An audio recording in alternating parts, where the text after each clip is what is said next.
nenhuma, tricolor. Agora brigando contra rebaixamento, 2 pontos acima do Juventude, primeiro time que abre o Z4 no Campeonato Brasileiro. A gente tem aí a sequência do São Paulo de agora em diante e o resultado contra esses times no primeiro turno. Ó, contra o Palmeiras, um empate em 0-0, depois Atlético Paranaense, vitória 2-1. Contra o Sport, vitória 1-0. Contra o Grêmio, vitória 2-1. Contra o Juventude, empate em 1-1. E contra o América Mineiro, empate em 0-0. Se fizer uma campanha Vamos dessa, lá com o Eduardo maravilhoso. Afonso, que está acompanhando essa segunda-feira de São Paulo. Que agora, Edu, a gente falava não tem muito tempo. Logo quando o Rogério chegou, pensou-se em possibilidade de Libertadores, né? Teve aquele ânimo inicial, mas agora a situação é bem diferente, como eu disse anteriormente. Apenas 2 pontos à frente do Juventude. Preocupação total com o Z4, né, Edu? Beijão pra você. É isso, Glaucia. Tudo bem mais uma vez? Um grande beijo, um abraço aos companheiros, ao fã de esportes. É uma rodada próxima extremamente perigosa para o São Paulo, Glaucia. Embora tenha o Bahia entre o São Paulo e o Juventude, os dois times estão a 2 pontos do São Paulo, Bahia e Juventude, e tem um jogo a menos. Então, assim, ainda vão jogar uma vez que o São Paulo não vai jogar, que é no final de semana. E se essa distância se manter em 2 pontos, ela pode ser tirada em uma rodada. E essa rodada específica agora do meio de semana, São Paulo vai aqui ao Allianz Parque jogar contra um Palmeiras. É um clássico, muita rivalidade. O São Paulo teve uma fase muito ruim no Allianz Parque. Depois, nos últimos jogos, até já conseguiu vitórias, empate, classificações. Mais recentemente, perdeu a classificação na Libertadores lá, num passeio do Palmeiras 3-0. O Juventude vai receber o Fluminense. E o Bahia vai até Recife enfrentar o Sport, talvez naquele que seja o último jogo do Sport na tentativa de se manter na primeira divisão. Então, assim, a matemática mais negativa possível para o São Paulo, Glaucia e companheiros, é assim, ele perde do Palmeiras, Bahia e Juventude ganham, ele já estará na próxima rodada na zona do rebaixamento. E com um jogo a mais, o que é mais complicado ainda. Aí serão 3 jogos seguidos no Morumbi, Atlético Paranaense logo após a decisão da Sul-Americana, Sport e Juventude, 2 hoje times que brigam diretamente com o São Paulo. Aí é que o São Paulo tem que pensar em se livrar de vez, tentar os 9 pontos no Morumbi, chegar aí acima de 44, 45 e nem falar mais nesse nome rebaixamento, Z4, para depois terminar com mais tranquilidade o campeonato contra Grêmio e América fora de casa. Mas olha a situação que o São Paulo se enfiou nessa reta final. Para quem pensava em Libertadores, esses últimos 9 pontos disputados, um só ganho, no empate no último minuto contra o Fortaleza, deixou o São Paulo numa situação bastante complicada. E o Rogério Ceni sabe disso. Tanto que ontem ele já falou, depois da paulada que o São Paulo levou do Flamengo no Morumbi, que não haverá falta de sofrimento nesta reta final do Brasileirão. Vai ser sofrimento até o fim. Com tranquilidade não vai acontecer nada. Com tranquilidade não tem nada que vai acontecer aqui. Vai ser com muito trabalho, sofrimento, passando sufoco.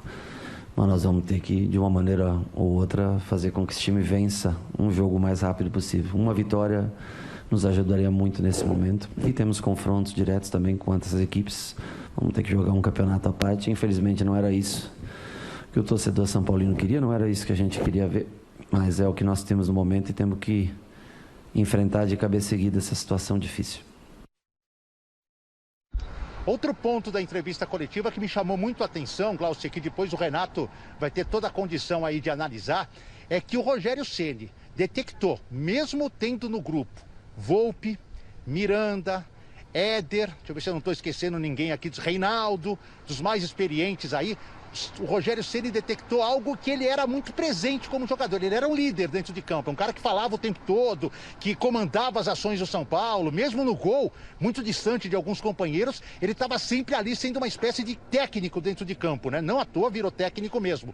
E o Rogério sente falta de liderança, de alguém que fale dentro de campo, principalmente nos momentos mais difíceis. É algo para se pensar, é algo até para o torcedor ter uma certa reflexão. Tanto jogador experiente no grupo e está faltando aquele cara que dentro de campo assuma essa condição de líder do elenco.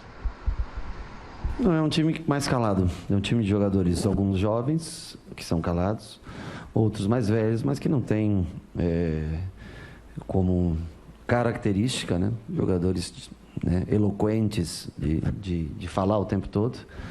É um time mais quieto, é um time mais calado. Nós estamos tentando desenvolver isso nos jogadores, fazer com que eles participem mais, com que eles falem antes dos jogos, mas principalmente durante a partida. Quanto mais cantado o jogo for, mais falado o jogo for, em tese, melhor posicionado você está, menos energia você gasta. Mas como característica, é um time calado. Não tem forças nem para berrar em campo, não é quando possível. o time está numa situação difícil, toma 2 gols em menos de 4 minutos. Quem não fala tenta mostrar vontade de outra forma, com garra, com esforço. E ontem o Caleri foi fazer isso logo aos 8 minutos, deu aquela exagerada numa entrada no Davi Luiz, foi expulso, prejudicou ainda mais o time e aí pelo menos à noite, através das suas redes sociais, soltou uma nota pedindo desculpas ao torcedor do São Paulo. Ele explica que por excesso de vontade, por tentar ajudar o clube, acabou indo muito mal naquela jogada, provocando a sua expulsão, deixando o São Paulo com 10 homens em campo e deixando o São Paulo com 2-0, que depois viraram 4-0 para o Flamengo. Uma das piores goleadas que a equipe sofreu no estádio do Morumbi. O Caleri pelo menos pediu desculpas, não vai adiantar muita coisa, porque já prejudicou no jogo anterior e não vai poder ajudar no jogo contra o Palmeiras, está suspenso por essa expulsão, bem como o Luan também está fora, se recuperando de lesão. Tá rolando um treino aqui, na verdade, como eu não escutei ainda nenhum apito, eu acho que o treino previsto para as 4, Glaucio e companheiros, ele está atrasado. No mínimo porque deve estar havendo uma conversa, uma reunião entre a comissão técnica, a diretoria e os jogadores para tentar chegar a um consenso de como sair dessa situação complicada que o São Paulo se meteu na reta final da temporada. Eu ainda não pesquei aqui, não ouvi ainda nenhum apito tradicional de quando a gente está acompanhando o treino mesmo do lado de fora. Então, daqui a pouquinho deve começar esse treinamento, hoje mais regenerativo, mais de recuperação, mas já contando com alguns reforços. O Gabriel Sara, o Nestor e o Wellington voltam de suspensão. Nossa. E há uma boa chance do Arboleda, que joga amanhã à noite no Chile com a seleção do Equador. Ele volta quarta-feira, vai ser reavaliado, mas pela situação do São Paulo, precisando não tomar gols e jogando contra o rival nessa situação, o Arboleda chegando, estando bem, vai para o jogo quarta-feira diante do Palmeiras no Allianz Parque. Renatinho, tá contigo então. Vamos lá, eu acho que o Edu não poderia levantar uma bola melhor para a gente analisar os 2 primeiros gols do São Paulo, que para mim são os gols que animicamente, psicologicamente derrubam o São Paulo. São Paulo, a partir daí, sente muito esses gols relâmpagos do Flamengo e aí passa a não jogar bem, dá muito espaço, enfim, o time tem que sair mais para o jogo. E o Edu falou da questão de comunicação. Vamos ver esse primeiro gol, que a gente vai mostrar para você, fã de esportes, como essa questão de comunicação é importante e faltou nesse momento. Vamos lá. Bola saiu, o Miranda tocou no Lisieiro. Muita gente pensou aqui, e foi uma impressão que eu tive no começo também. O Miranda colocou o Lisieiro na fogueira. A gente vê claramente aqui que ele não tem pressão na bola. Ele tem sim espaço para pensar e executar a jogada. Mas o que acontece? Vamos até voltar aqui, ó. O Andréas está nas costas do Lisieiro. E o que a gente fala quando a gente está jogando futebol na rua, em qualquer lugar do mundo, que tá vindo um cara nas suas costas para roubar sua bola? Ladrão. Grita ladrão, é claro que não é o ladrão, mas você tem que gritar ladrão. Acho que todo mundo que já jogou bola minimamente na vida sabe disso. O que acontece? O Lisieiro não percebe a aproximação do Andréas. Ele tem aqui só a visualização do Everton Ribeiro, que não faz o movimento para pressionar ele. Então, o que ele faz? Eu vou sair por aqui e vou achar um passe aqui. Ele tem a opção de passe aqui, ele tem a própria opção de passe aqui no Igor também. Então, tem sim o erro do Lisieiro. Ao perceber o contato do Andréas, ele poderia ter quebrado ou ter passado para outro lado. Mas teve principalmente um erro de comunicação. Eu não sei se o Rogério levou isso para a coletiva, se foi sobre isso que ele falou, mas realmente aqui, se um companheiro grita ladrão para ele aqui... E assim, se o cara que também te tocou a bola e gritou ladrão, é porque já tá tocando errado. Mas o companheiro tem que gritar ladrão, e aí ele iria mais firme na jogada. O que acontece? O André chega, ele não tem... E no momento da roubada, ele traz a bola exatamente pro espaço que o Andrés está chegando. Isso que é muito louco, ó. É louco, né? Ele não vê o Andrés, ó. Se ele tá vendo o Andrés, ele carrega para cá, ele gira para cá. Não, ele carrega exatamente pro espaço e pega o Andrés chegando. Então aqui era uma questão de gritar ladrão, comunicar, ajudar o companheiro, e aí o Flamengo acabou fazendo gol. Então, o que o Edu colocou tem muito a ver com esse lance. No segundo gol, a gente vai mostrar um pouco de problemas estruturais do São Paulo. São Paulo com dificuldade para se compactar, para ter mais organização e dando o que a gente falou que o Flamengo mais gosta. Não só o Flamengo, qualquer time. Futebol é encontrar espaço, é gerar espaço. E a gente vai ver nesse lance. Arão, sem pressão na bola, carregando, conduzindo. Linha de marcação do São Paulo, uma aqui, outra aqui, outro jogador aqui, outro aqui. Olha o espaço que tem entre os setores. É um São Paulo descompacto.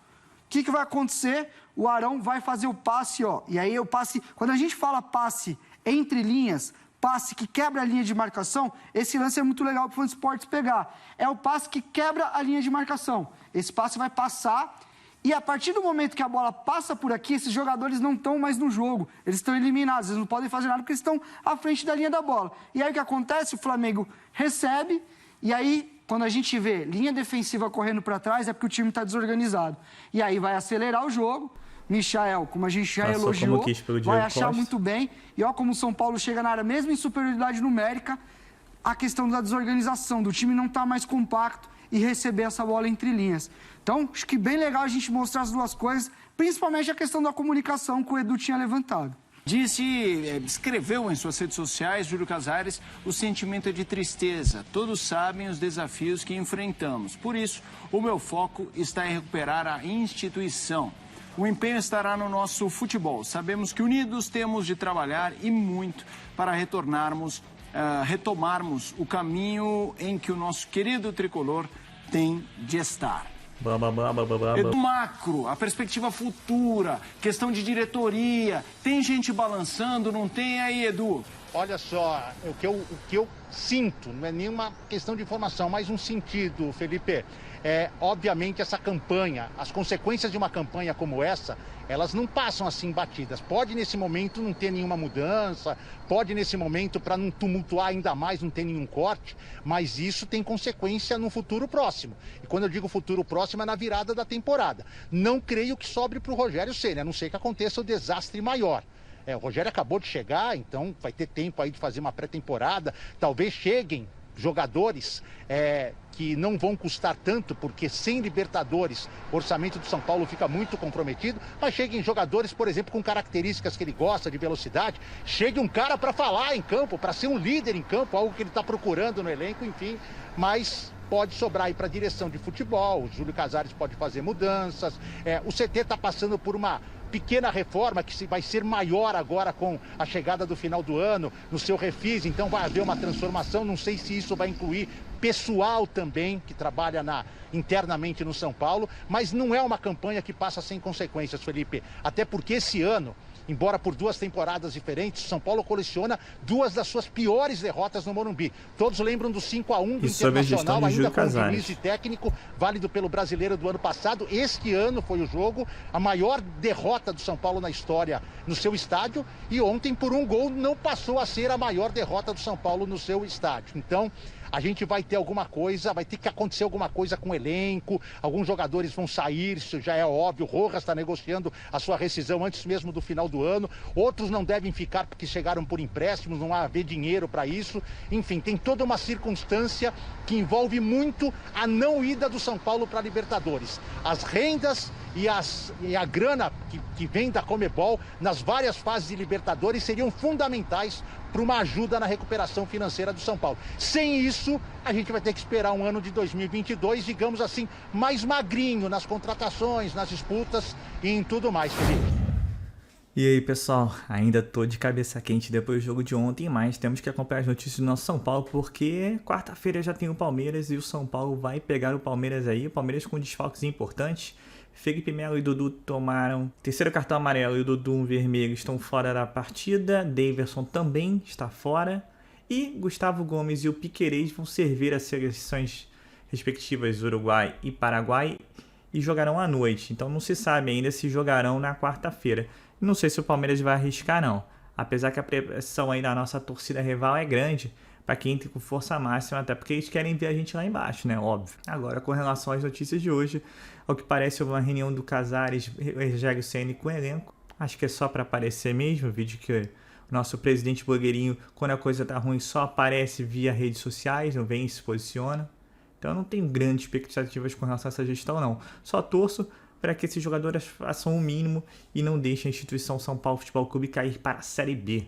São Paulo precisa de 45 pontos, é isso. E se fizer a campanha que fez no turno anterior, tá ótimo, porque vai até ultrapassar essa pontuação. Então vamos aguardar aí. O primeiro desafio é contra o Palmeiras e depois vem aquela sequência duríssima. Mas também Juventude, Bahia e companhia também tem até sequências mais difíceis que a nossa. Só que o São Paulo não mostra reação, né? Para o São Paulo vencer tem que sair gol. E isso está longe de acontecer. Não sai nada daquele meio campo e no ataque muito menos. Estaremos desfalcados aí do Caleri e do Luan. Luan que assim, ó, é o caso inexplicável, né? Se machucou no primeiro treino com o Rogério Ceni e até então tá machucado e não tem previsão. Quer dizer, tem coisas que só acontecem com o São Paulo. Como eu digo, o São Paulino não tem paz. Então essas são as últimas. O Eduardo Afonso, que é setorista do São Paulo há mais de 20 anos, super, hiper, mega informado, trouxe as informações aí que ele passou. E o São Paulo agora se prepara aí para o clássico contra o Palmeiras. Lembrando que o São Paulo venceu o Palmeiras sem torcida, né? O São Paulo nunca venceu o Palmeiras com torcida. Então vamos aguardar aí. Então é isso, eu sou o Marcelo Mazorra do canal Mazorra SPFC. E se você quer ficar ligado nas últimas do São Paulo Futebol Clube, não deixe de se inscrever no canal, ativar aquele sininho. E se puder nesse vídeo, deixa o like, tá ok? Até porque, como eu digo, São Paulo não para e a coisa tá pegando fogo. E todo dia tem notícia, e se tem notícia, tem vídeo no canal, tá ok? Saudações tricolores, um ótimo dia a todos e valeu!